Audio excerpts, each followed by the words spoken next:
Just waiting for my live stream to kick in. We've been recorded already.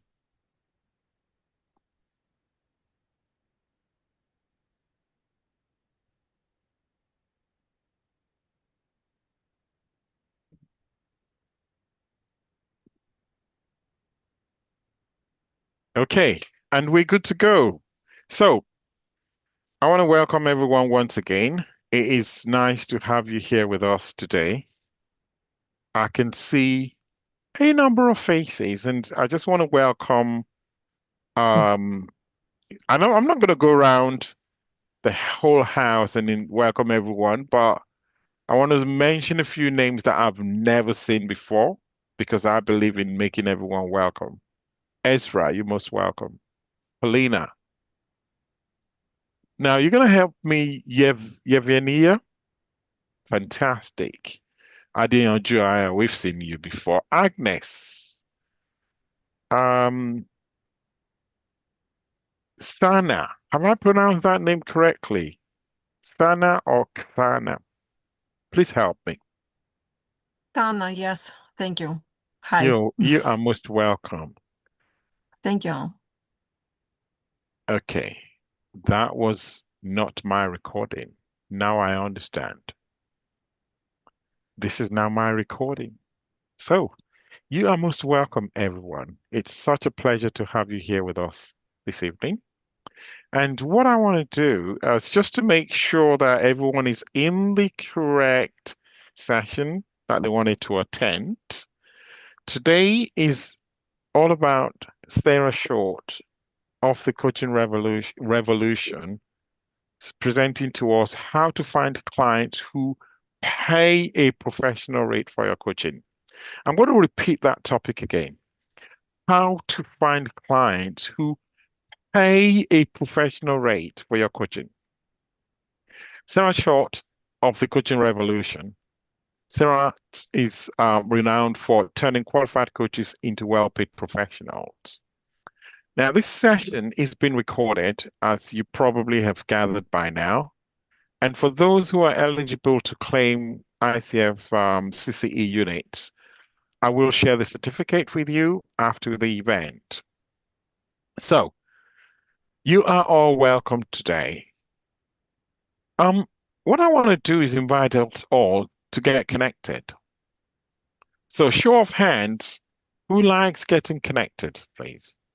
Just a show of hands. Either thumbs up or any emoji or whichever way you want to react. Fantastic. Thank you so much for that.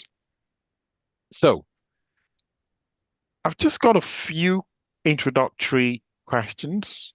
First one, in the chat, where are you joining from?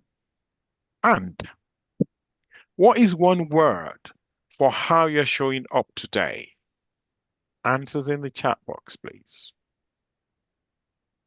Where are you joining from today? And what is one word for how you're showing up today? Okay, we've got Chester, excited. Lagos. We've got Ukraine, alive. Well, all praise for being alive. Lagos, expectant. Paul said he's joining from Vienna and he's curious. Ezra is from London and curious as well. That's the second curious. Gloria is from Lagos, Nigeria and curious. That's the third curious. Habiba Balogun is from Nigeria, expectant. We've got Unwosu, who's cool. Ooh, I love the cool.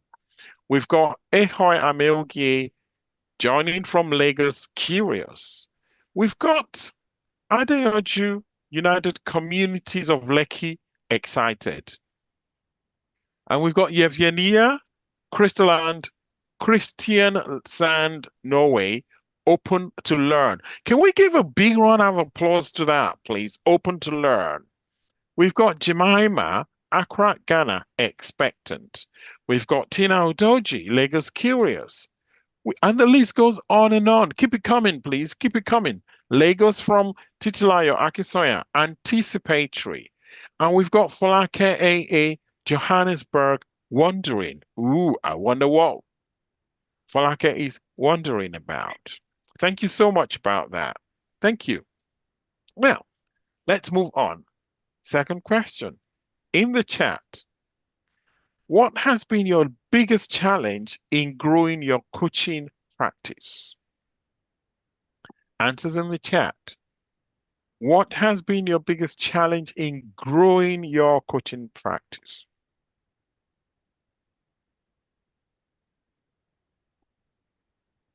Let's keep the responses to the second question in the chat.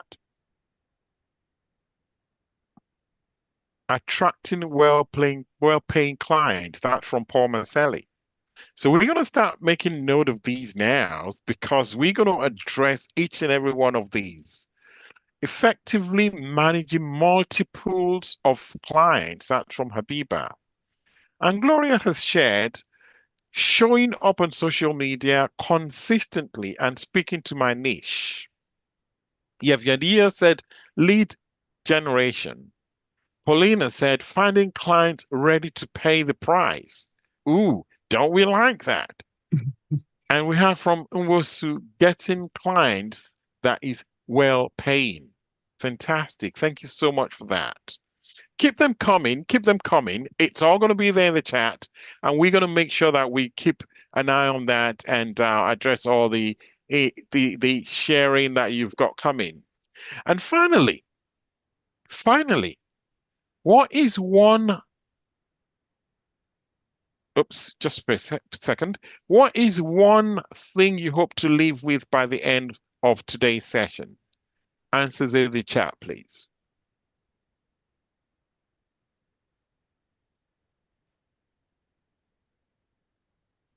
Okay, so Sarah says she wants to make new friends. You are in the right place to make new friends.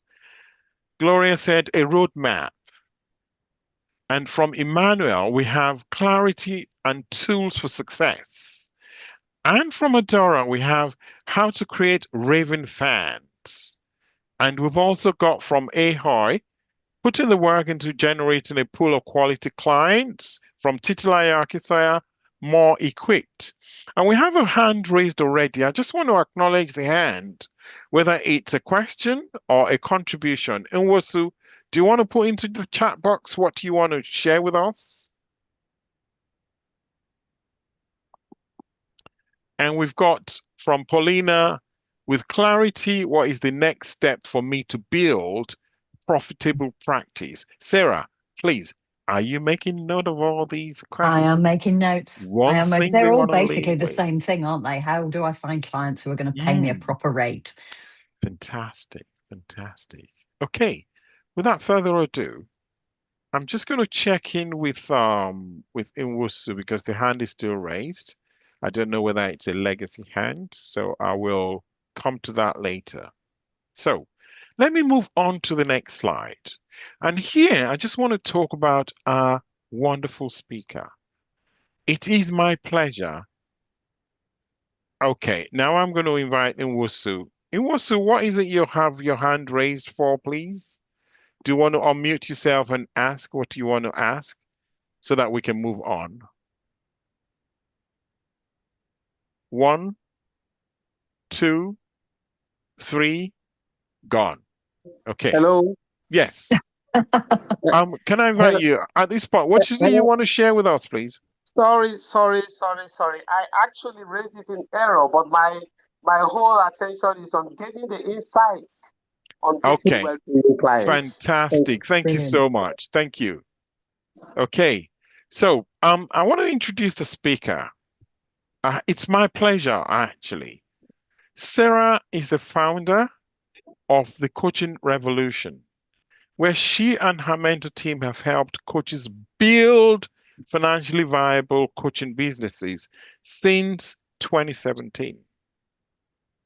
She's also the best-selling author of A Coaching Business in a Book, which has been shortlisted for the British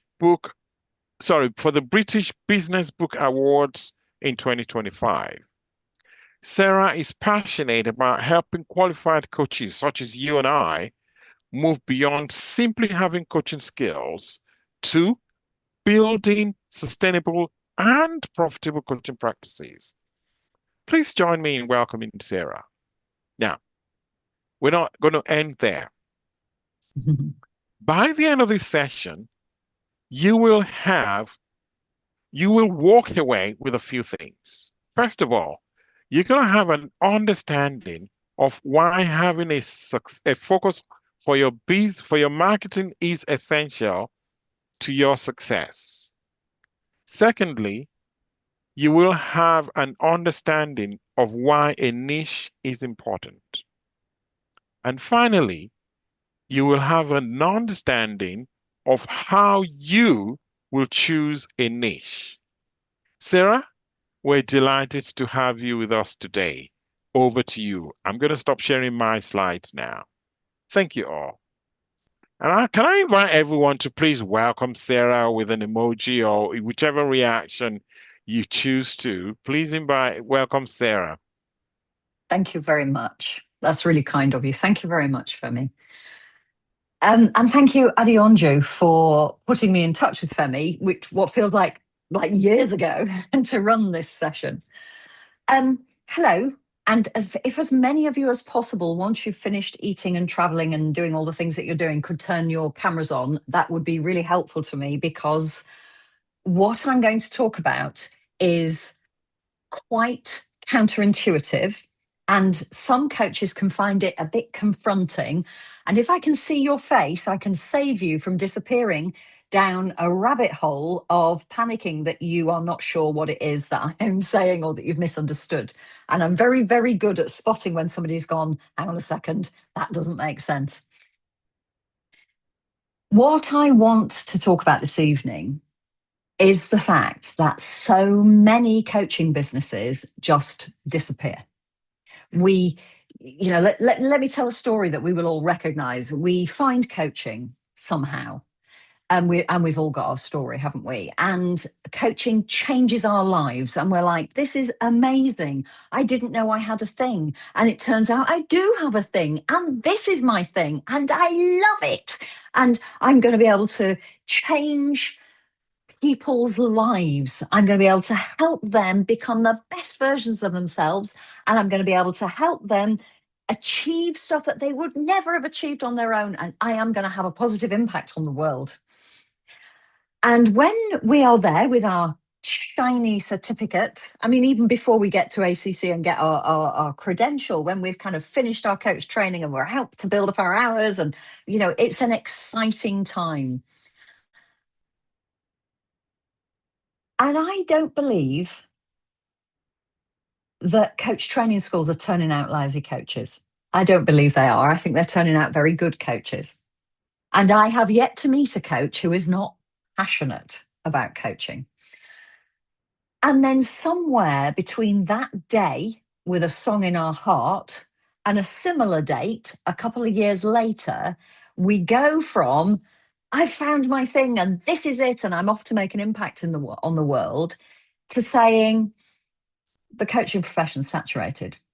There's just not the work available. Nobody's interested in coaching. Nobody even knows what we do. I don't really understand why I was so excited about it in the first place. And we get really quite downhearted, and we walk away and we say, well, that was a shame. I really thought that was an amazing thing I could have done. And sadly, it isn't. And my job is to stop that happening. Now, is that a conversation that's an internal conversation that's familiar? Okay. So we're in the right room. We're in the right room together here. Now then, I'm going to start by describing what it is you need to understand. And then I'm going to talk about the process that you need to go through in order to move from somebody with a coaching qualification to a practicing coach who has clients that pay the kind of rates we talked about in coach training school, right? We talked about some really fancy rates, didn't we? And somehow in that kind of 2-year journey that we have, and hopefully you don't all have a 2-year journey, hopefully you'll do something differently. But somehow in that journey, we find ourselves coaching for free, coaching for mates rates, doing paid coaching in inverted commas, which is where there is an exchange of value. So as long as they buy the coffee, you're laughing. Like, can you imagine any other profession in the world being happy to build their hours being paid as opposed to being paid? No, absolutely. Absolutely. So let's talk about how to move you from being paid or pro bono coaching or reciprocal coaching into being paid, so that when you have your financial bases covered, you can do all the pro bono coaching that you want to, but you're doing it then from a solid base.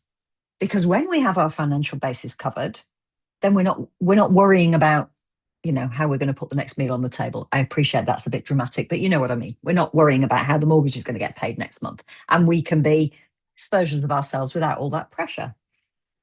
So coaches have a problem that no other provider of professional services has. And it is a massive problem. And that problem is that nobody knows what we do, but they think they know, and they're wrong. Yeah, I can see you nodding there. You are so expressive. I don't know how to pronounce your name. Yevanya? Is that about right? Yevanya. You great. Keep it up. Smiley face keeps me going. But yeah, nobody knows what we do, but they think they know, and they're wrong. And who's had this conversation? Oh, what do you do? I'm a coach. What do you coach on? No, not that kind of coach. Oh, what kind of coach? And then we go down the rabbit hole of trying to describe our kind of coaching. I ask really good questions and I listen really carefully, not to what you're saying, but also to what you're not saying. And, I listen and I'm going to ask really powerful questions. And the person that you're talking to is going, why would I want to pay you for that? I can have a conversation with my husband or my wife or my mother or my sister or my best friend. Why would I want to pay you that much for that? Why would I want to do that? And this is a conversation that we've all had, haven't we? We've all kind of stood there going, I don't understand. How do I get people to understand what I do? Well, that's what we're here to talk about tonight, because client acquisition skills, if I had to nutshell client acquisition skills down to a single sentence, I would say that what we are lacking is the ability to describe the value that coaching can offer in a way that non-coaches can understand. That's what we can't do. Now, if we go back to this idea that we have this problem that no other provider of professional services has, let me tell you why that is actually a real problem. Doctor, lawyer, psychotherapist, physiotherapist, architect, random professional service providers. The thing about those people is that everybody knows what they do. And what that means is, and this is important, they know when they need the services of those people. Now, with coaching, that's not true. They don't know when they need our services. And what that means is there isn't a moment for the majority of people where they go, I need a coach, because they don't know what we do. They have no idea how we can help them. They think we're going to teach them something, and we're not. Now, when I say to coaches, who is your competition? They will tell me it's other coaches. And I am here to tell you that is not the case.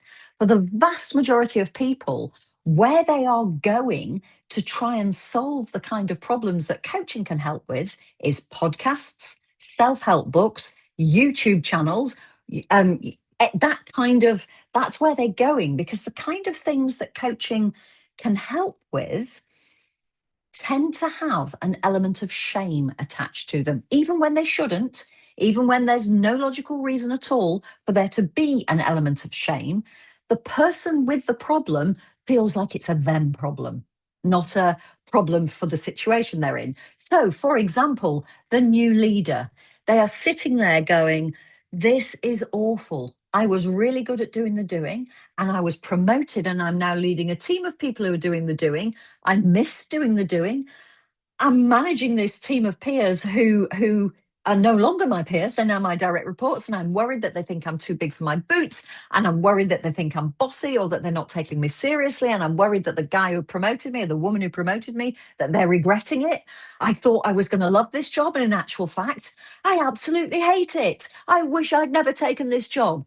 And they think that's a them problem. They don't know that that is so normal that I can describe it like this. You know, I can explain exactly what they're thinking because it is so normal. But they think it's a problem with them. They look around, nobody else seems to be struggling, so they think it's a them problem. And if you think about the majority of things that coaching can help with, they do tend to have that personal thing that makes that engenders that element of shame. So, how do we move from being a profession that nobody understands and separating ourselves out from that pool of coaches who are all walking around going, nobody knows what we do, nobody, to being a coach who absolutely has an audience of people who do understand what they're doing, what they do for a living, and who are saying, actually, you're talking about me. I would like to speak to you, coach. I would like to speak to you very much indeed. So, all businesses, coaching businesses and otherwise, by the way, I'm just going to pause myself here. And I do this. If you are thinking, hang on a second, Sarah, that doesn't make sense, either wave at me or raise your hand or you know, the little digital hand, or unmute yourself and say, hang on a second, Sarah, that's perfectly okay. I am not going to be sharing slides. I am going to be talking and I am going to be saying things that you're going to go, that doesn't make sense, or I don't agree. And if you don't agree, please tell me that you don't agree. And then I'll tell you why you're wrong. That was a joke. Actually, I probably will explain why perhaps you might be slightly misguided, but please tell me if you find yourself disagreeing. So what I was saying, and if you want to, would rather put a question in the chat. Femi's got his eye on the chat. Thank you, Femi. Every single business in the world has to have two separate skill sets in equal quantities to be able to run a functioning business. So I want you to imagine an old-fashioned weighing scale, you know, where you put stuff on the one side and then you put stuff on the other side to make them balance. These are two skill sets, and we need them in equal measure. This isn't just for a coaching business, this is for any business.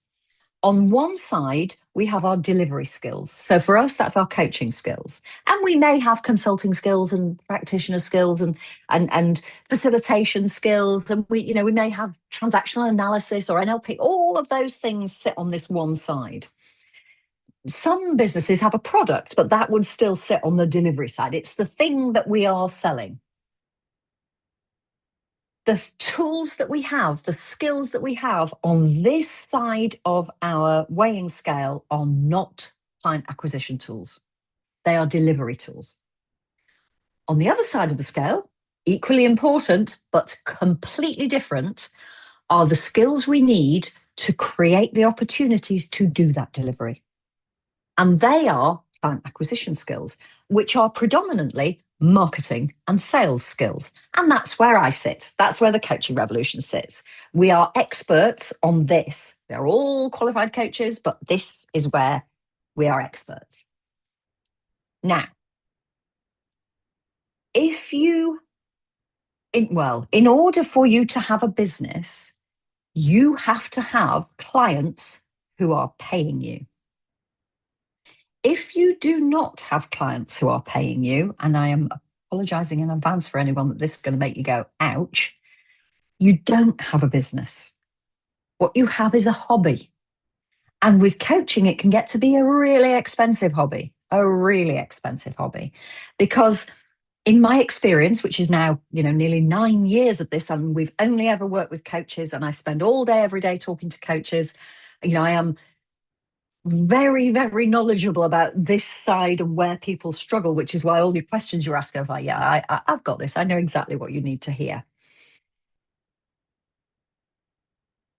Without clients, you've got a hobby. Now, I talk to coaches and they'll say to me, well, I did this coaching course and it was brilliant. And I did this. And oh, I love learning. Show me the coach who doesn't. I love learning. So I took another qualification and another one. And then I took another one. And then I didn't seem to be getting any clients. And I thought, I know, I'll take this qualification and then I'll be able to offer even more value to my clients. But here is the hard thing. You cannot offer value to clients you do not have.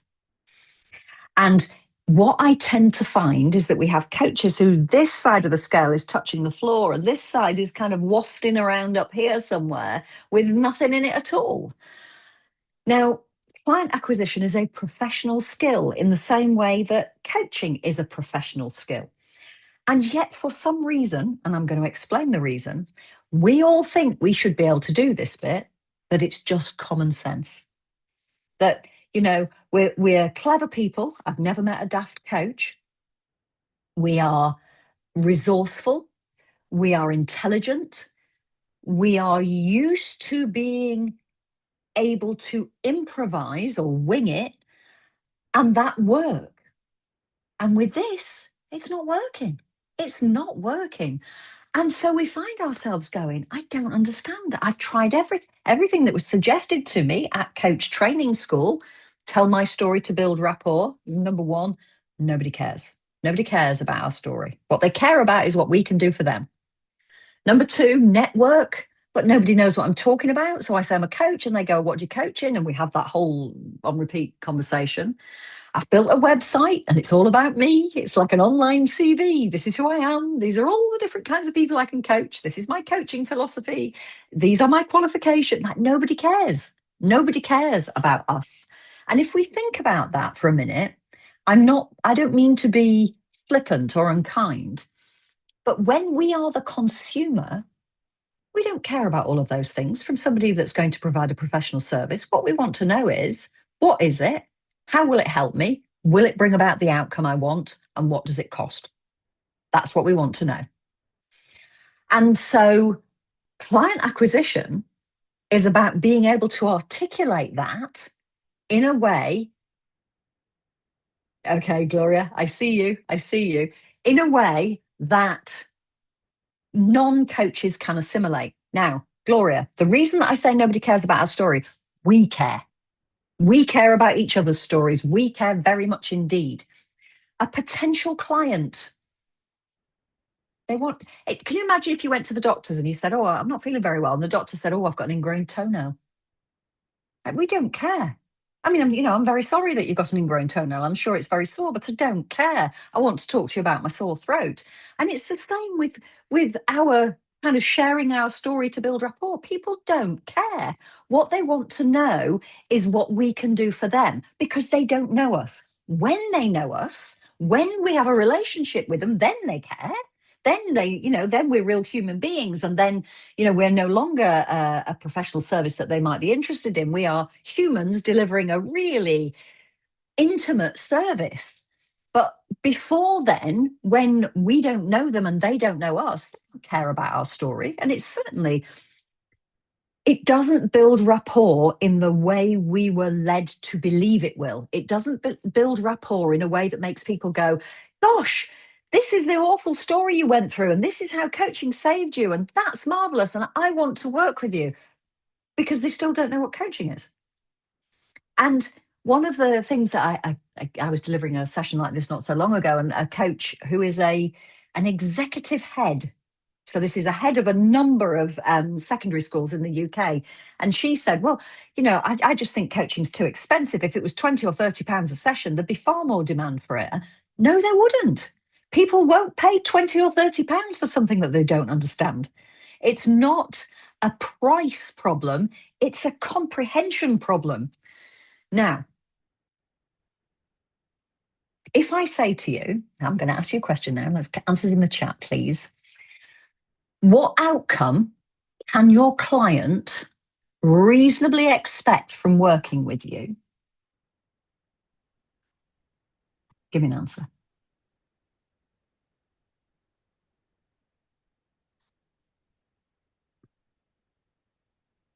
Okay. What do we have? Comprehension problem.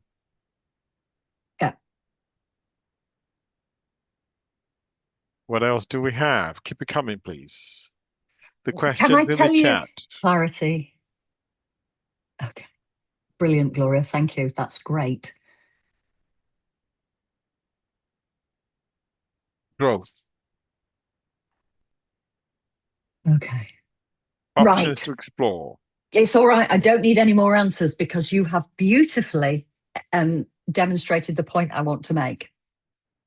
All of that means something to us. That is what I call coach speak. So if somebody said, what can I get from working with you? And you said an activation or reactivation of your untapped genius, they'd be going, I don't know what that means. And stepping fully into who you are meant to be, we know what we mean, and we know that coaching can absolutely do that, but that's our language. That's, again, it's coach speak. And this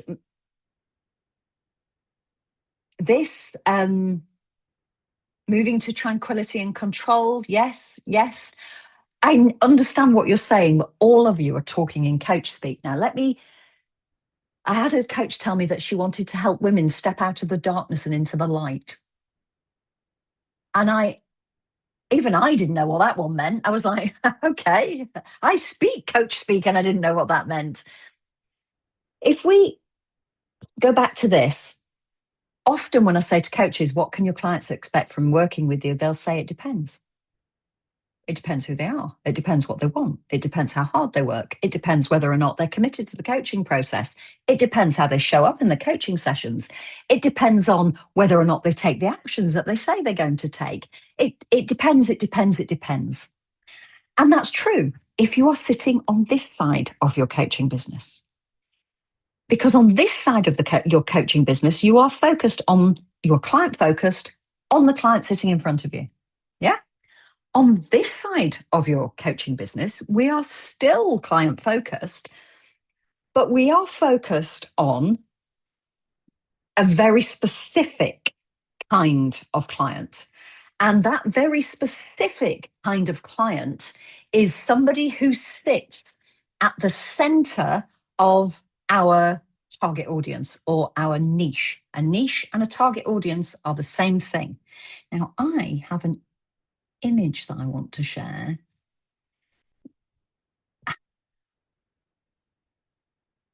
No, I thought I'd opened it, but I haven't. Let me just see if I can find it while we're. No, never mind. I'll explain it using I was a drama teacher. I can do this visually. So a niche target audience sits entirely on this side of your coaching business. Who you coach and how you coach, that's not a niche. That's your delivery skills, and they're over there. On the client acquisition side of your business, you cannot market to everyone. That's not a thing. We are this, to go back to us winging it, we believe that if as many people as possible know about what we do, then, surely some of them are going to be interested in what we do. And that's not how marketing works. Logic tells us it is. Intuition tells us we must have to let everybody know. But the truth is, client acquisition is very counterintuitive. And if the only thing that you remember from this evening is this next sentence, you will have done yourself a favor. If it isn't focused, it isn't marketing. And when I say focused, coaches will say to me, oh, I've got my niche. It's women. So that's not a niche, that's half a population. Yes. Or it's professionals. Like, well, what does that mean? We know what it means. We know what we mean when we say, I want to work with professionals. If you said to 100 people who fit the category that we think of as professional, what do? They wouldn't say, oh, I'm a professional. They'd say, I'm a lawyer, I'm an accountant, I'm a whatever they are. And that's how granular we need to be. So a niche is made up of a what, which is a horizontal, and a who, which is a vertical. So there are loads and loads and loads of verticals, and there are loads and loads and loads of horizontals. And each of the horizontals is something that coaching can help with. Now, coaches tend to know their what it is that they're particularly interested in working around. It might be career transitions. It could be something like divorce that's nothing to do with work at all. It could be a health and wellness thing. Do you know your what? What is your what? What is the thing that you want to be able to coach around? Adianju, you're not allowed to join in with this because she knows. Adianju is one of our clients. Okay. Can you tell me what your what is? I've got to keep my eye on the time here.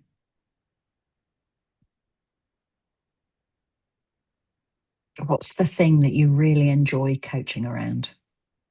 And I appreciate there may be more than one, but if you had to pick one, which I'm asking you to do for the sake of this exercise, what would it be? Neuroscience, brilliant. Career development, wonderful.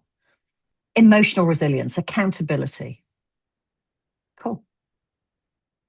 Okay, so that's your what. Now, as I say, people tend to be quite executive presence. Yep, transition. Okay, which transition? But anyway, that's me getting nitpicky. That's the part that I never get any pushback. The next bit is where you're going to start pulling faces and frowning and going, hang on a second, this can't be right. Because the who is the industry, profession, or sector that person that you want to coach around whatever topic it is exists. Now, why would I pick an industry, sector, or profession? Because when you know who somebody is, you know where they are. So if you want to, let's say, coach women around transitions, right, where are you going to find these women? How are you going to get yourself in front of them? How are you going to become visible to them in a way that makes sense? I can tell you, you're not. These professionals, where are you going to find them? Let me tell you, you're not. However, if, let's say, we have a vertical here that's education, teachers, and we have a vertical that's medics, and we have a vertical that's the pharmaceutical industry, and we have a vertical that's manufacturing industry, let's say aeronautical engineering, and we have another one, and I could go on because there are thousands of different industries and sectors, and you need to pick one because part of being able to articulate the value of what you do to the people you want to work with involves you being able to talk about the problem and how it's showing up for them in their lives.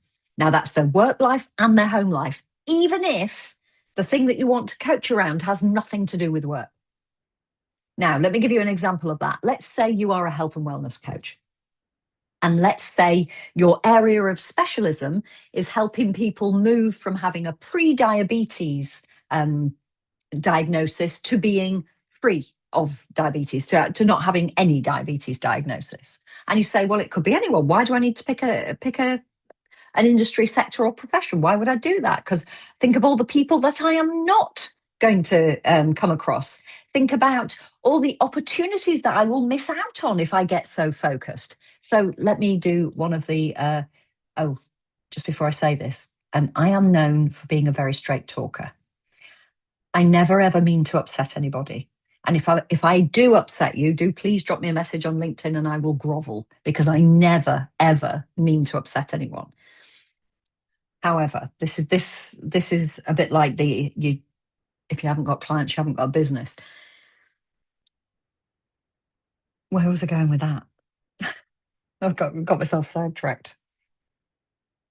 What was I saying?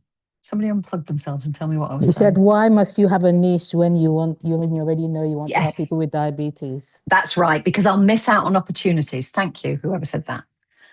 Because I'll miss out on all these other opportunities if I choose such a tight focus. So my question that is an uncomfortable question is, so where are those opportunities now? If those opportunities existed, you would have them, but you don't. And if they did exist, you would be picking them like apples from a tree. So I would ask you to entertain me, even though I know your mind is whizzing around going, this doesn't make sense, this doesn't make sense. And let me promise you, this works. This works. What I'm going to talk about now is how marketing works. And back to that, if it isn't focused, it isn't marketing. Let's say my what is the pre-diabetes thing. I'm a health and wellness coach.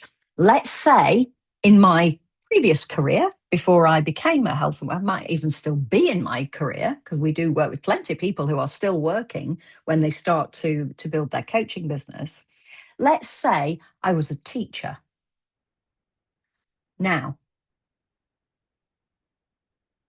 I can use my knowledge of what a teacher's life looks like to be able to speak to the subset of teachers who will have a pre-diabetes diagnosis. Because if you imagine the population of the world, a subset of that population will have a diagnosis of pre-diabetes, which means that if we look at any smaller subset, teachers, for example, a subsection of that group of people will have a pre-diabetes diagnosis. Now, I can talk to that teacher about the times when grabbing something on the go, when making not the best choices on food with my food are the most likely to happen, because I know what a teacher's life looks like. I know where the pinch points are in the academic year. I know when it gets pressurized, and let's face it, we reach for the chocolate, don't we, when things get stressful.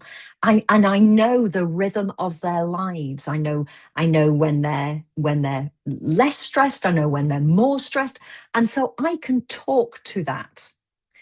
Now, I have had coaches say to me, I crashed out of a career, let's say in HR. I crashed out of a career in HR. I absolutely categorically do not want to go back to that career. I have no interest in working with people in HR. Here's the thing. You're not going back to working in HR. What you're doing is taking something valuable from your knowledge and experience, and you are going to use that to be able to reach a group of human beings, because they're just people who work in HR are human beings like the rest of us. And your level of understanding about their lives will be such that you can talk about the problem you want to coach around and how it is impacting them in a way that's going to make them go, he's talking about me. She's talking about me. How does he know? How does she know? And that's exactly, use what you know, start from where you are. Absolutely that. The resistance I get from coaches to choosing a niche where they either have lived experience or, at the very least, a front row seat of the life of somebody who's living that experience is significant. And once you can get past that and just say, okay, this is my lowest hanging fruit. Once you can get past but I don't want to do that, and go, well, actually, it makes sense because I am going to take my knowledge and experience and I am going to use it in a different way, then you are able to make progress. Does anybody? Yeah, there you go. That's why I expect executive coaches to have corporate experience. Exactly that, Habiba. I've had people say to me, but I've got an executive coaching qualification. I want to coach executives. They pay £500 an hour. And I say, oh, right, what's your background? And they say, I'm a gardener. Now, absolutely, gardeners are wonderful people. Absolutely no aspersions on gardeners. But if you're an exec, even though as a coach, we don't need to know anything about the problem, as a coach marketer, which is what we need to become, we do need to speak their language, and we do need to understand their situation, and we do need to be able to describe it in their own words. And when I say their own words, I mean their jargon. And you can only do that as an insider. Am I making sense here? I can see there's some real nodding dog heads going on here. Thank you. Thank you. Thank you. So, okay, well, that was easy. We got past that one quite nicely. Let me move on to the next bit then. I want to talk about, I'm going to tell you this because I am a woman of a certain age, and as I've already demonstrated, I can lose my thread. These are what I want to talk about. I want to talk about ethics. I'll talk about that next. And then I want to talk about what a good marketing message looks like. Okay? So first of all, let's talk about ethics. Back to our scale, which is a very important feature in my life. I can do this in my sleep. I can talk about this. So if we sit on the delivery side of our business, and I have had plenty of coaches say this to me, I can't market because it's not ethical. Okay, can you tell me what you mean? Well, I have studied the ICF Code of Ethics, and it says very clearly that in any kind of a coaching conversation, I should not have a vested interest in the outcome. But when I'm running a discovery call, which is effectively a coaching conversation, I absolutely do have a vested interest in the outcome because I want a client. So how is that ethical? Those two things seem to be mutually exclusive. So that is a very good question. The ICF Code of Ethics sits here. The Global Code of Ethics also sits here. Those are the ethics that apply to us as coaches. That doesn't mean that marketing shouldn't be ethical, because it absolutely should. But it is a different code of ethics. They are aligned, and there is a different code of ethics for marketing than there is for coaching. And I know that there's a code of ethics for marketing because I wrote it. And I have aligned it with the ICF Code of Ethics and the Global Code of Ethics. And if you want to find a copy of it, you'll find it on our website. If you go to About Us, and there's a drop down and it's Code of Ethics, and you can download it. And I've said where it aligns and talked about where it doesn't. Ethical marketing means that we do not make promises of outcomes. We need to understand the outcome that our client wants, but we are not making any promises that say, you're here and you want to be here, and I promise I can get you there. We are not guaranteeing anything. What we are doing in our marketing message is acknowledging that they're here and that they want to be here and that this is what we do. Now, let me give you an example. If I was a career coach, so this is my potential client sitting here, and this is the client who's been job hopping, and every job they've done, it's just ended up in the same situation as last time, and they hate it and they want a new job. And here they are, and they decide this time they're going to get a coach, but they know what they want. They want help with their CV, interview skills, and maybe getting their CV past those AI things that reject you without even taking any notice. That's what they want. And this is the outcome, a new job. Now, we know that actually the most important thing is for them to stop for a moment, sit back and work out what's important to them. Because if they don't figure out where what they're doing and their values are clashing, they're going to keep job hopping, aren't they? They're going to go from job to job to job. But what we can't do is say in our marketing, well, I know you think that you want this, this, and this, but let me tell you, I know better.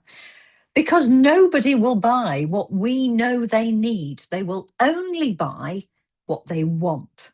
And so a good coaching package, and a coaching package, by the way, is a marketing tool, says, I know you are here. I know you want to be here. And this is what I do. And we sell them what they want. And then we wrap what they need around that. So we wrap the values exercise into it. We make sure that all the things that we know as coaches they are going to need, that we can provide. The other thing that we know as coaches is they're here and they want to be here. By the time they get to session 3, they won't be talking about this anymore. Chances are they'll be talking about something completely different. But that is another conversation that we can't have. I know you're here and I know you think you want to be there, but I know better. We can't have that conversation. We have to meet them where they are. They're here and they want to be here. We need to understand that. We need to know what it looks like. We need to know the industry professional sector that they're operating in. And we need to be able to talk to them about when it gets sticky and when it's stressful and what that looks like and all of those things. Now, that person could exist across many, many, many sectors. Of course they can. The reason that we need to pick a sector that whose language we speak is because if we can't speak their language, they won't hear us.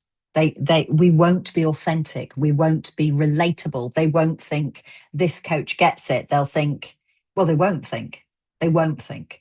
It's when you absolutely hit the nail on the head with your marketing that they'll think she gets it. And the other reason that we want to pick a very specific sector is because when we know who they are, we know where they are. And when we know where they are, we can be there too. So let's say they're lawyers. We know lawyers are going to be on LinkedIn. I'm talking on and offline here. We also know what conferences they attend. We know what publications they read. We know which websites they consider to be reputable and authoritative. We know which ones they don't. We know how they like to receive information.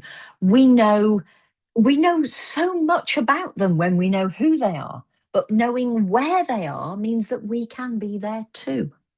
So we no longer need to go to every single networking event we can find within 50 miles of our front door. We only need to go to the ones where our potential clients are, where our ideal clients are, the people that sit at the intersection. We know which professional networking events people like that might attend, and we can be there too. And interestingly, networking events often want speakers, and our coaches write their marketing message as a keynote presentation, because then guess what? You've got a keynote presentation. You've got a way of talking about what you do that doesn't say, I'm the best coach in the world for this kind of client, buy my stuff. Doesn't say that at all. It's a very carefully constructed marketing message that says, I understand you and I can help you. Now, just to touch on ethics again before I go into the details of marketing message, the most important thing regarding ethics and marketing is that when that client joins you for their first session, your new client, you contract like mad. You say, I know you're here and I know you want to be here. I am not responsible for taking actions. I am not going to be doing this work for you. I am responsible for the process. You are responsible for the actions. Providing that at the end of every session, we will create a list, co-create a list. That's our language, not theirs. What do you mean co-create? Together, we'll create a list of actions for you. And your job is to go away and do them. And when you come back for your next session, we can see how you've got on with them. But I can't do that for you. So that's like the kind of the final piece of the ethics, is making it really, really clear that you're not there to do it for them. So, Adianju, is there anything that you think I've missed before I start describing marketing messages? Or am I? No. Okay. So let's talk about what a good marketing message looks like. What I know that coaches fear, particularly, how many introverts have we got in the room? Are you an introvert? Okay. I'm not an introvert. I'm the extrovert's extrovert. I am so extrovert that I'm the reason the word introvert exists, just so that you know it's over there somewhere. I am the most outlandish extrovert that there is. However, people say to me, oh, it's all right for you, Sarah. You're an extrovert. Marketing's easy for you. You can be a brilliant marketer and an introvert. In fact, some of our best marketers are introverts, aren't they, Adianju? It's not about being loud and out there, but I know that what coaches worry about is that marketing will involve walking onto a metaphorical stage, dragging a metaphorical chair, that they have to climb up onto this metaphorical chair and produce a metaphorical megaphone and shout, buy my coaching. That's what we fear. We fear that we're going to make ourselves look stupid, that people are going to judge us, that they're going to think we're too big for our boots, that we are, I could go on. I know that is a fear that people have. Let me reassure you, there is no stage, there is no megaphone. There absolutely is no shouting to be done. So this is what a good marketing message says. And like I said, the way that we teach it is as a keynote presentation. There's a couple of reasons for that. Number one, a keynote presentation is a story with a beginning, a middle, and an end. But also, it's a keynote presentation. And so if you want to speak to groups of people, you have the opportunity, you have a keynote presentation that you can use. You will also use it in your conversations with your clients. You will use it a lot in your conversations with your clients. And what you will find when you've been doing this a little while is that when you get into conversations with people, they will be giving you your keynote back to you. They'll be giving you bits of what you've said, and you'll think, I think I've said that. And they'll be saying, oh, and this, and I find this. And you'll be like, yeah, okay, I'm in the right room. This person absolutely knows what I do and they get it. So we say, I know you. I know you so well. I know this problem that you've got. And I know it's keeping you awake at night. I know how it's affecting you at work.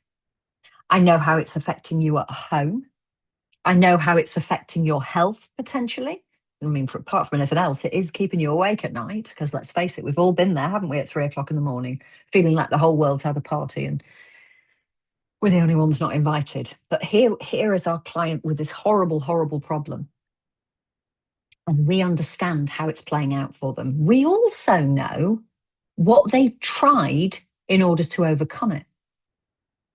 And we know why the things that they've tried haven't worked in the way that they wanted them to. So, for example, the new leader, the emerging leader I talked about earlier, who's lying there with his hands in his head in the middle of the night going, I wish I'd never taken this job. We know he's been on a 3-day leadership course. We know he came back thinking that was very good with his little workbook that he put in his drawer and never looked at again. And then he looked around the room and thought, that course that I've just done has nothing to do with this situation. They're behaving like toddlers. They're all rowing with each other and falling out and coming and whinging and whining. And this is not what I expected. So we know what things people might have tried. Our full marketing message, our keynote presentation says, this is why those things that you've tried haven't worked in the way you wanted them to. Let me give you a couple of directionally correct, tiny little things that you could try. Because I know you're here and I know you want to be here. And this is what I do. So really, we need to talk. That's it. You are not even talking about coaching. Because the minute you start talking about coaching, you're describing a process, and nobody buys processes, we buy outcomes. The minute you start introducing the word coach, then that barrier of, oh, you're going to teach me something comes up, and there's a misunderstanding there. And so we talk about them, the problem that they have, how it's showing up for them, all the different places it's getting in the way, the mind monkeys, I call them, that are going on in their heads, that are imposter syndrome, all of that sort of stuff. So it's not about standing on a chair and tooting your horn. It's about understanding your client and what they need to hear in order to understand that you can help them. Now, sales is something that coaches tell me they hate it. Oh, I hate it. I hate it. And I would argue that that's because you're not doing it right. If you market well, and this is wonderful for the introverts in the room, if you market well, by the time somebody ends up in a call with you, you can hear I'm going to put a call on you in a minute, Aldeanjo, aren't I? By the time somebody ends up in a call with you, they know who you are, they know what you do, They know you do it for people like them, and they know what it costs. That is a hill I will die on. We need to be transparent with our pricing. It's all right. I'm not gonna call on you. We have had coaches who skipped the bit about pricing because it felt uncomfortable, because they felt like they were being a bit too big for their boots, or maybe if other coaches saw what their pricing was, that they would think that they were too big for their boots. And so they didn't put their pricing on LinkedIn, on any of the literature that they send out. They just didn't put the pricing on. And so they were having conversations, and when they got to the end of the conversation, the coachee was going, "How much? I can't afford that." That's a horrible feeling. And we've all had it, haven't we? There's a horrible feeling. Well, this isn't working because the people who are coming to my sales calls can't afford me. That's odd. Do they know your pricing? No. Now, that's the equivalent, I think, of having a dress shop with no prices on it. I hate it. I walked into a lovely dress shop in Italy one day, and I looked around and was feeling uneasy, and I couldn't quite work out why. And in the end, I did work out why. Nothing had a price on it. And I was like, yeah, I'm not, this is not for me. And it's the same with coaching. If people don't have a price in their heads, and then you ambush them with what they consider to be a big price, then I would argue it's not even ethical. It's unethical to ambush people. Whereas if you say in your information that you send them when they book a call, this is what I do, this is what it costs. That by the time they land in that call with you, they're not there for a discovery call. You don't have to coach them through. You don't have to do any of that. They're there because they want to have a sanity check. They want to know that you are the person that they hope you are from what they've seen. And marketing is very authentic. If you do it properly, it's very natural, very authentic, and your personality does shine through. And so they are checking that you are the person they hope you are, which of course you are. And so there's not really any selling to do. And we have this like magic phrase. I'll tell you my magic phrase. So a sales call is around 30 minutes. You spend the first 5 minutes building rapport, no storytelling, just having the niceties. Then you spend about 20 minutes exploring this 3 a.m. problem with them. But how is it showing up for them? Because they are an individual human being, and they have recognized themselves in your marketing message. And so now you want to explore how this problem's showing up for them. Then you want to have it's probably going to take you about 20 minutes. Then you want a few minutes about, let me just, go over what my coaching packages look like. Do you have any questions? Answer them if they do. And then the magic question is, what would you like to happen next? And shut up. They speak next. Now, the reason that they speak next isn't because you're playing any funky mind games. It's because they need to think. Just let them think. What would you like to happen next? And I can't tell you how fantastic it feels when they say, well, when can we start? That's a great feeling. That's a great feeling. And certainly one worth celebrating. So you can let go of having to worry about selling because you really don't have to. Now, as I was talking about that, I was thinking about another thing that coaches say to me. They say, but if I have a niche and an ideal client, then I'm going to end up being a cookie cutter coach. I'm going to coach one kind of person around one kind of problem forever. And I like variety. So here's the thing. If we had 10 clients that were going to start with us over the next month, and every single one of them had come to us from a particular industry or sector with ostensibly what appears to be the same problem, we all know that they are 10 individual human beings. They have, each of them have their own set of beliefs and values and experience and knowledge and background and upbringing and experience of the world and view of the world. And so even though they all seem to be coming with the same problem, you know, as previously discussed, by the time you get to session 3, you're often not even talking about that problem at all, are you? It's become a much bigger conversation. But they are real human beings and they are all unique. So there's no such thing as cookie cutter coaching. Habiba, hi. Hi, Sarah. Yes, I want to take us back to the ambush with the Yes, pricing. yes. So what I have found is that many people who come to coaching were in corporate jobs or in jobs and paid employment. Mhm.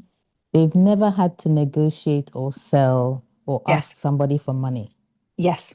And We have there's a lot of mind monkeys there's around a it. deep discomfort Yes, about talking about money when, you know, I I know. don't. So you're I now know. you're now a businessman or businesswoman. You're an Yeah. entrepreneur now. If you're not Yeah. ready to ask people for money, then That's a problem. know, Yeah. yeah. And it's more common than we think that we're uncomfortable about money. But if you have done the work properly, now, you know how much work you did to become a coach? There is an equal amount of work needs to be done to become a professional level marketer.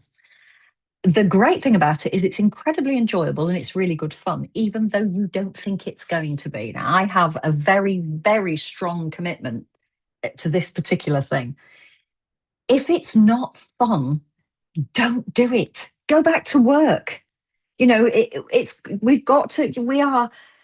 most of us are not spring chickens. You know, we've walked the earth for a while now, and we want the remainder of our careers to be filled with joy. And it may be, and 93% of ICF coaches have a portfolio business. So it may be that our basket of eggs, our business has some coaching in it and some consulting in it and maybe some training in it and some facilitation maybe. And, you know, one of our coaches has the oddest combination of eggs in her basket. She is a menopause coach. Her business is called Menopause in Schools. That's pretty clear, isn't it? And she works in schools around the UK, helping them with menopausal staff. She is also a textile artist and has been paid for her textile art for a number of years before she ever became a coach. She is also a published poet. And so the eggs in Helen's basket are very different from the eggs in mine, for example, and the eggs in Adianju's, for example. But each of the eggs in your basket needs to bring you joy. And there will be a period of transition where there may be some eggs that don't bring you massive joy, but they're there because they pay the bills. And those eggs can go as you build up the other income streams. Now, one thing I have got my eye on the time, Femi, I promise. One of the things that's really important to consider, I'll talk to coaches sometimes and they'll say, I've got a consulting business and I've got a training business and I want to have a coaching business too. I've got 3 businesses. It is so much easier if you say, or if you think of it as, I am the business and these are the services that I offer. And if I can offer them in service of the same client, then that makes my life easy because you can only have one niche. We don't have the hours in the day to market to more than one niche. And so if we want to be able to offer more than one service, we need to be able to offer it to the same group of people. The money thing, we know they're here and we know they want to be here. If we know what this is costing them, and this might not be a financial cost, this might be a reputational cost, it might be a career cost, it may be financial, it might be a relationship cost. There are all kinds of ways that these problems can cost. Emotional costs. Emotional cost, absolutely.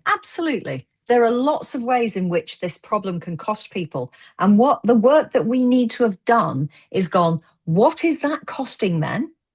And therefore, what is the price of my coaching package? Because as long as the price of your package is less than the value it brings, i.e. getting rid of this problem, then it's a no-brainer. Now, at the intersection of our who and our what sits an X, that's our target audience, and our ideal client avatar. We make a person who embodies the psychographics and demographics of the people we want to work with. And we call them an ideal client avatar. In order for an ideal client to be ideal, they need to have 3 qualities. Number 1, they need to have a problem that coaching can resolve. Number 2, they must be able to afford you. And number 3, you must be able to find them on and offline. Now, if any of those things are not true, they are no longer ideal. And I've occasionally had coaches getting upset and angry with me saying, are you saying the only people who deserve coaching are the ones who can afford to pay? And no, that's not what I'm saying. What I'm saying is, and again, this is a bit pointed, you can't build a business coaching people who can't afford to pay you. You can't. You have to cover your own financial bases before you do the pro bono stuff. And if you do this work well, you will cover your financial bases. This, like, marketing works. And the only difference between, and it's actually quite a big difference, but the difference between the coaching revolution and what we teach and what every other marketing training organization in the world teaches is they are teaching people who are selling things that people understand. We are teaching the very specific skill for coaches, because most people don't understand what we do, but they think they do, and they're wrong. And I know there is an upper echelon of corporate who absolutely do know what our kind of coaching is, but they are small in number compared to the rest of the world who are completely clueless. Rule of thumb, I don't know how your pricing matches this, Adianjo. I know you work in Nigeria and the UK, but a rule of thumb for private client coaching is £125 to £150 a session as a starting point. So if you are offering a 10-session package, then that would be between £1,250 and £1,500, and you would have that on your LinkedIn. It would be clear. It would be on your website. Please don't build a website until you know exactly what it needs to say. And you don't know what it needs to say until you've done this work. We have 3.3 seconds to grab somebody's attention when they land on our website. And the way that we do this is that the first thing that they should see is the equivalent of, is this you? Are you struggling with this, this, and this? So they either go, yes, that's me. Now, I haven't even talked about reticular activating systems. And Femi asked me how long I was going to talk. And I said, mate, I can talk for hours about this. I am so passionate about getting coaches working because, and here we go. Now I'm going to share my story to build rapport. Haha. I found coaching when I was at a very, very low ebb.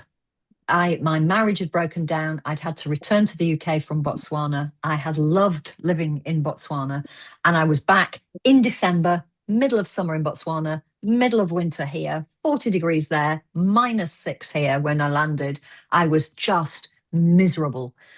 And by February of the following year, the friend I was staying with, because I didn't even have anywhere to live, the friend that I was staying with said to me, she actually said this, she said, Sarah, you're normally nauseatingly optimistic. It's a bit cheeky, isn't it? And she said, and right now you're a complete misery and you're worrying me. And I think you should talk to a life coach. And I said, what's a life coach? And the person she was thinking of had a new ICF accreditation. They just got their ACC. Thank heavens. So the person that I had these sessions with knew what she wasn't just somebody who'd called herself a coach, you know? And my friend paid for them, bless her. By session 3, I was like, what is this? This is witchcraft. What is this? This is incredible. And I was absolutely sold. And that was in 2009. Now, I didn't start my coaching practice until 2013. Children, all the things that get in the way. And I've only ever worked for somebody else for 5 years of my life. And some of those years were in that period. And in 2013, I set up my coaching business and off I went. I have been self-employed all my life. I know how to get people to pay me for the thing that I wanted. I was aware they didn't know what I did, so that I needed to explain it. And in 2017, I'm looking around thinking, where are all my colleagues from the 2 coaching programs that I've attended? Where are they?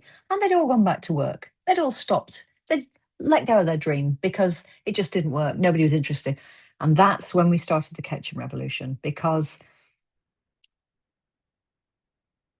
people do want coaching and they are prepared to pay for it, providing they understand the value, providing as coaches, we are able to articulate the value of what we do in a way that they can assimilate. I'm going to stop talking now and hand back to you, Femi. Oh, wow.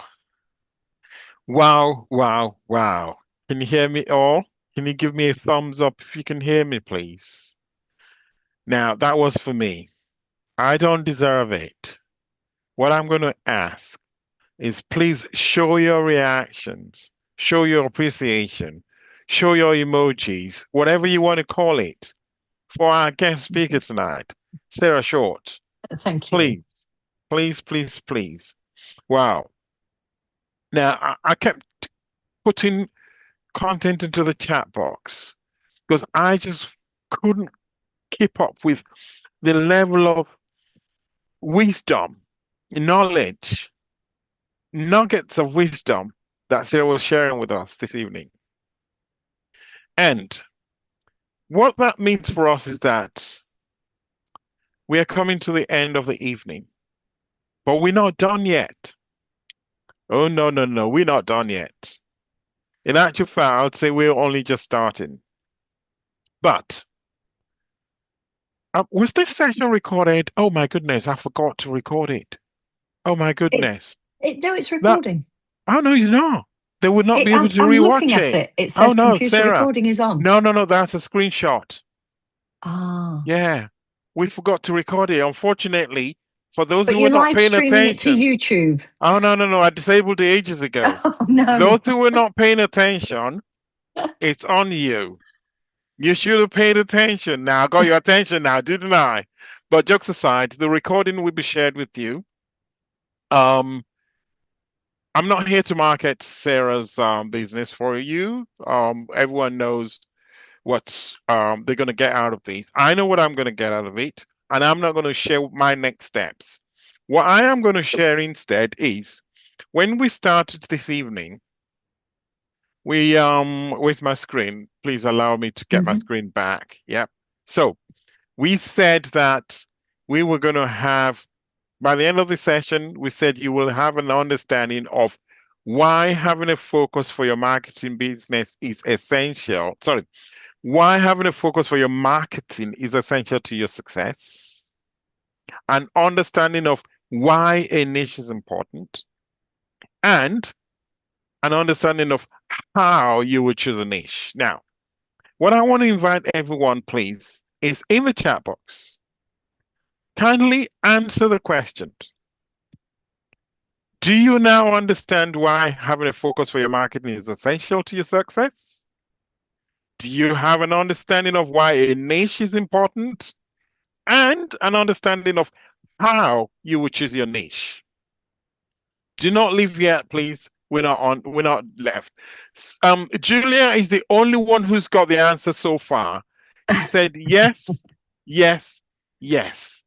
Okay, Patricia's answered yes to all. And we've got Habiba, we've got Adora saying absolutely. And now we've got everyone saying yes, yes, yes. Please watch this recording. We're going to invite Sarah back. And what Sarah will do is not talk about the same topic, but Sarah's going to check in with us to understand how far we've applied all the skills and branding and coaching and marketing and growing our business.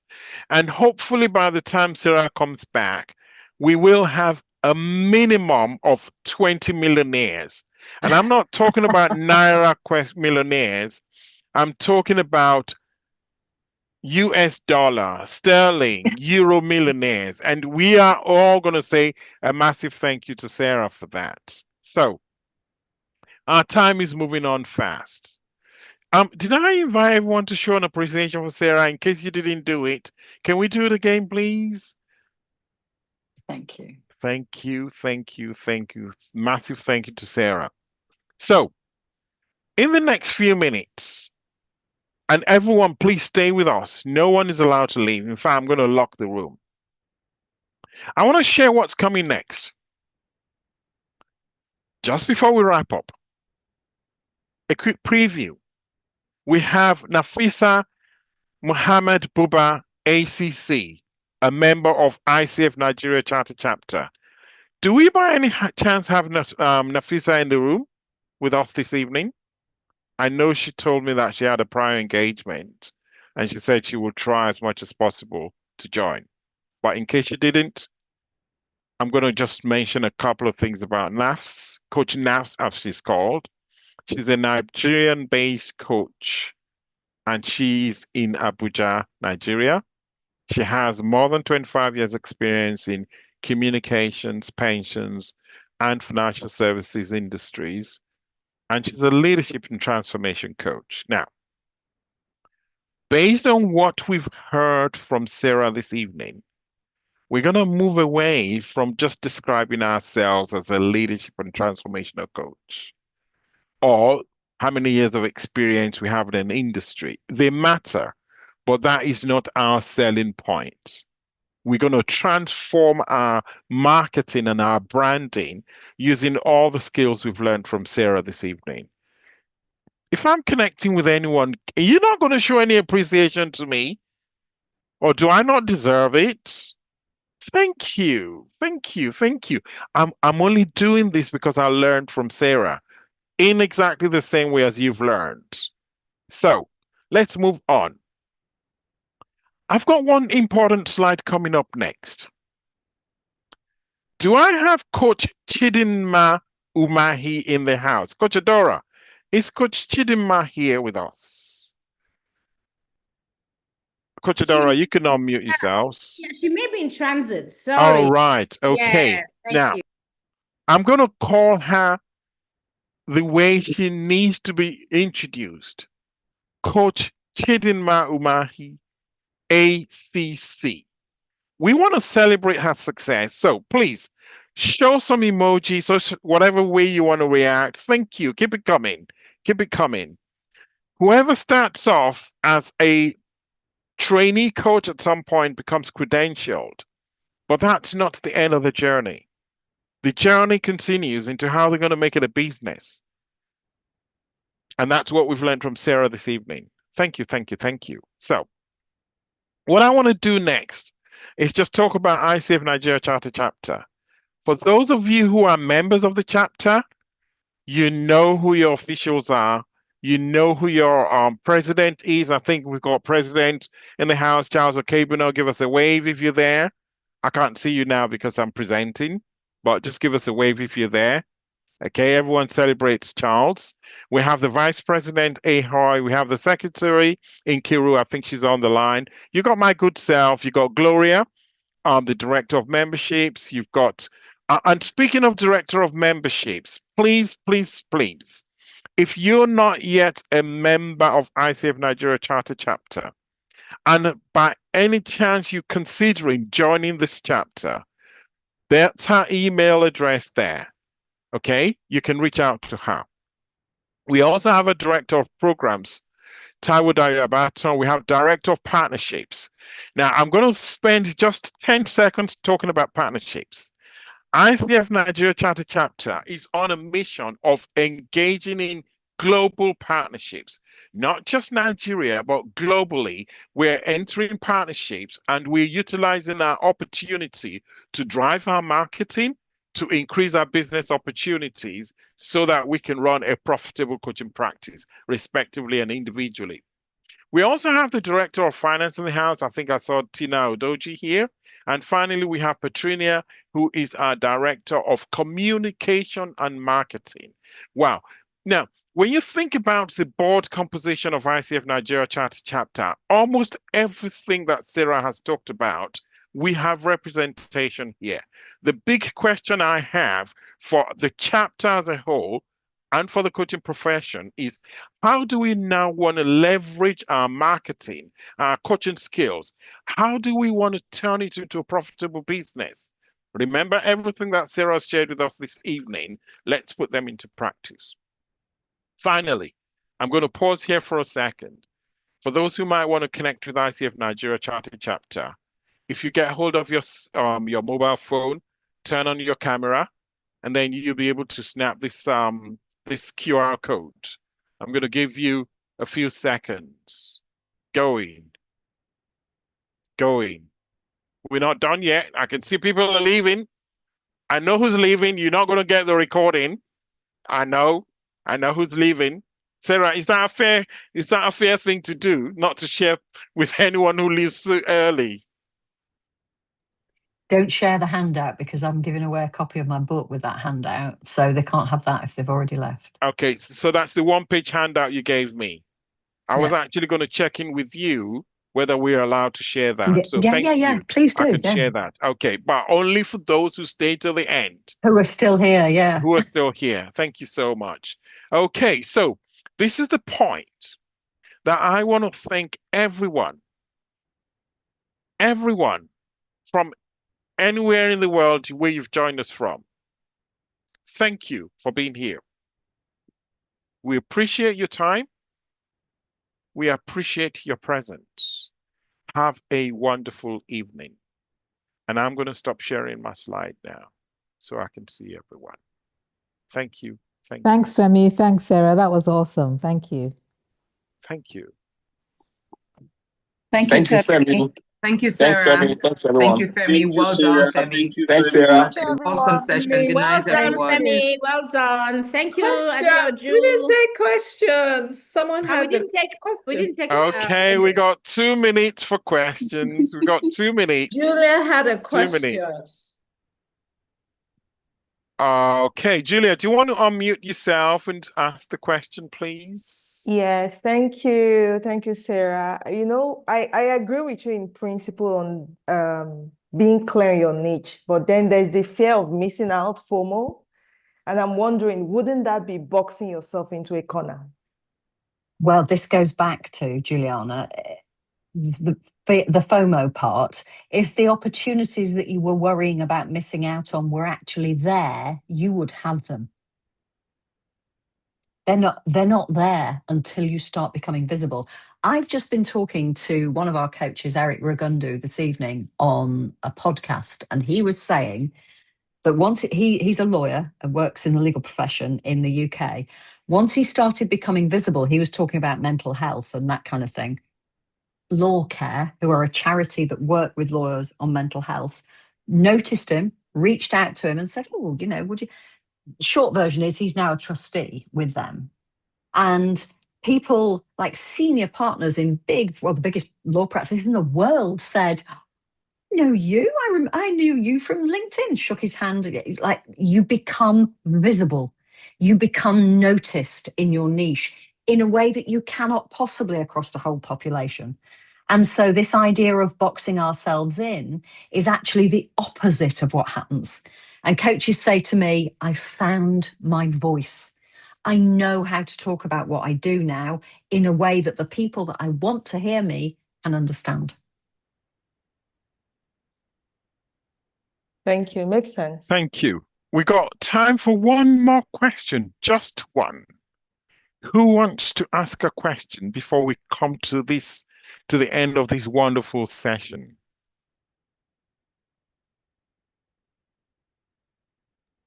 Can I No say questions. thank you then? Thank you. Thank you very much to everybody for listening so beautifully and for joining in and smiling and nodding. Oh, well, now we've got a hand raised. Just before I come to Jemima, can I just say there was a question in the chat box about whether we get credit for this session. You will receive three things.